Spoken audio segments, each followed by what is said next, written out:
Hello friends, to small kitchen വേൾഡിലേക്ക് എല്ലാവർക്കും സ്വാഗതം. എന്തൊക്കെയുണ്ട് വിശേഷങ്ങൾ? എല്ലാവർക്കും സുഖമാണോ? ഞാൻ ഇന്നൊരു ചക്ക വരട്ടിയുടെ റെസിപ്പി ആയിട്ടാണ് എത്തിയിരിക്കുന്നത്. അതിനായിട്ട് തന്നെ ഒരു 500 ഗ്രാം പഴുത്ത ചക്കച്ചുളയാണ് എടുത്ത് വെച്ചിരിക്കുന്നത്. ഇത് വൃത്തിയാക്കി ഇതിനകത്തെ കുരു കളഞ്ഞ് ചെറുതായിട്ട് അരിഞ്ഞു വെച്ചിരിക്കുകയാണ്. ഇതിനി നമുക്ക് മിക്സിയുടെ ജാറിലിട്ടൊന്ന് അരച്ചെടുക്കണം. അപ്പോൾ എല്ലാവരും ഈ രീതി ഒന്ന് ട്രൈ ചെയ്യുകയും ഇഷ്ടപ്പെട്ടാൽ ലൈക്ക് ചെയ്യുകയും ഷെയർ ചെയ്യുകയും കമൻറ്റ് രേഖപ്പെടുത്തുകയും ചെയ്യണേ. സബ്സ്ക്രൈബ് ചെയ്തിട്ടില്ലാത്തവർ ഒന്ന് സബ്സ്ക്രൈബ് ചെയ്യുകയും സബ്സ്ക്രൈബിൻ്റെ തൊട്ടടുത്ത് കാണുന്ന ബെൽ ബട്ടൺ അമർത്തിയോളം ഒന്ന് ഓപ്ഷനും കൂടെ പ്രസ് ചെയ്ത് എന്നെ ഒന്ന് സപ്പോർട്ട് ചെയ്യണേ. ഇനി നമുക്ക് ഒന്ന് അരച്ചുകൊണ്ട് വരാം.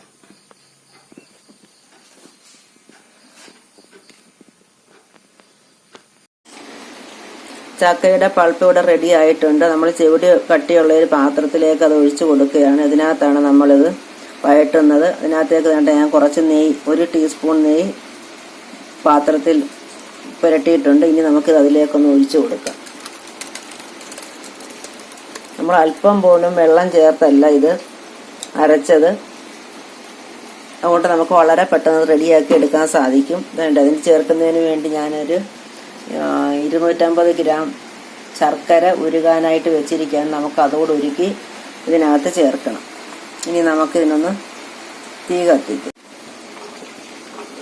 നമ്മൾ ചക്കയുടെ പൾപ്പിന് തീ കത്തിച്ചിട്ടുണ്ട്. സ്റ്റൗ ഓണാണ്.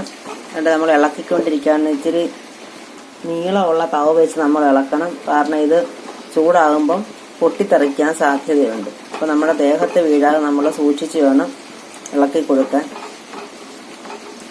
കുറുകി വരുമ്പോൾ നമ്മൾ അതിനകത്തേക്ക് ഓരോ ടീസ്പൂൺ നെയ്യ് വീതം ചേർത്ത് കൊടുക്കണം.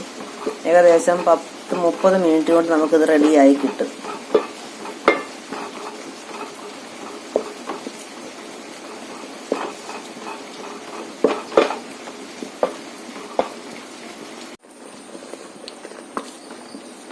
നമ്മുടെ ചക്കവഴട്ട് തിളച്ച് വന്നപ്പോൾ ഞാൻ അതിനകത്തേക്ക് 1 ടീസ്പൂൺ നെയ്യ് കൂടെ ചേർത്ത് കൊടുത്തിട്ടുണ്ട്. ഇനി നമുക്ക് ഇടയ്ക്കിടയ്ക്ക് ഓരോ ടീസ്പൂൺ നെയ്യ് കൂടെ 3-4 പ്രാവശ്യം ചേർത്ത് കൊടുക്കണം. നെയ്യ് ചേർക്കുമ്പോൾ ഇതിന് ടേസ്റ്റ് കൂടും, കേട് കൂടാതിരിക്കുകയും ചെയ്യും. ഇതിപ്പോൾ കുറച്ചേ ഉള്ളതുകൊണ്ട് അധിക സമയത്തേക്കൊന്നും ഇരിക്കത്തില്ല. കൂടുതലുണ്ടെങ്കിൽ നമ്മൾ 1 വർഷത്തോളമൊക്കെ നമുക്ക് ഇതുപോലെ സൂക്ഷിച്ച് വെച്ച് കുമ്പളപ്പവും ചക്കയപ്പവും ചക്കപ്പായസവും ഒക്കെ ഉണ്ടാക്കാൻ വെക്കും. ഇത് കുറച്ച് ചക്കയുള്ളത് കൊണ്ട് നമ്മൾ ആ രീതി ചെയ്യുന്നില്ല. അതുകൊണ്ട് അതിനകത്തേക്കുള്ള ശർക്കരപ്പാനി റെഡിയാക്കി ഞാൻ അരിച്ചു വെച്ചിരിക്കുകയാണ്.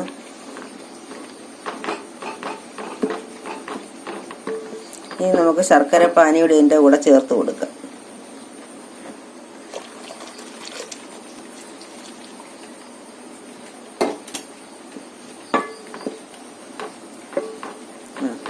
ചക്ക കുറവായതുകൊണ്ട് പാനി കുറച്ച് മതി, ഇത്രയും ഞാൻ ചേർക്കുന്നുള്ളൂ.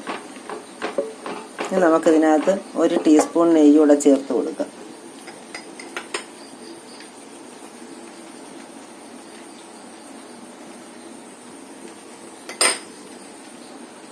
ഇനി നന്നായിട്ട് ഇളക്കി കുറുക്കി പാത്രത്തിൽ നിന്ന് വിട്ട് വരുന്ന പരുവമാകണം. അതുവരെ നമുക്ക് ഇളക്കി കൊടുക്കാം.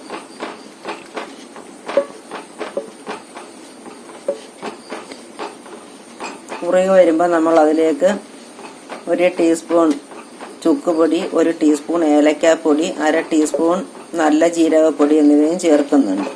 ഇനി ഇത് പാകമാകുമ്പോൾ കാണാം. ചക്കവഴട്ട് ഇവിടെ കുറുകി തുടങ്ങി. നമുക്കതിലേക്ക് 1 ടീസ്പൂൺ ചുക്കുപൊടി, 1 ടീസ്പൂൺ ഏലക്കാപ്പൊടി, 1/2 ടീസ്പൂൺ നല്ല ജീരകപ്പൊടി ഇത് ചേർത്ത് നന്നായിട്ട് ഇളക്കി കൊടുക്കുക. ഇത് നല്ല രീതിയിൽ കുറുകി പാത്രത്തിൽ നിന്ന് വിട്ട് വരുന്ന പരുവമാകണം.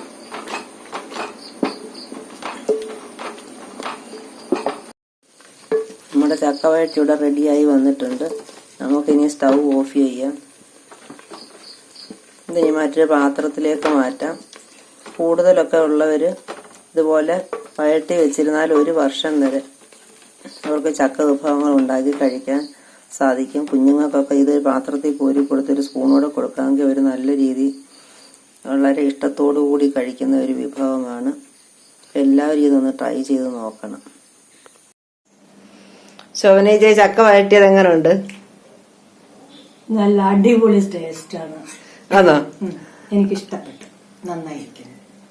അപ്പൊ എല്ലാരും ഈ രീതി ഒന്ന് ട്രൈ ചെയ്യണം. ഇഷ്ടപ്പെട്ടാൽ ലൈക്ക് ചെയ്യണം, ഷെയർ ചെയ്യണം, കമന്റ് രേഖപ്പെടുത്തണം. ഇതുപോലെ മറ്റൊരു വീഡിയോ ആയിട്ട് ഉടൻ തന്നെ കാണാം. Thank you.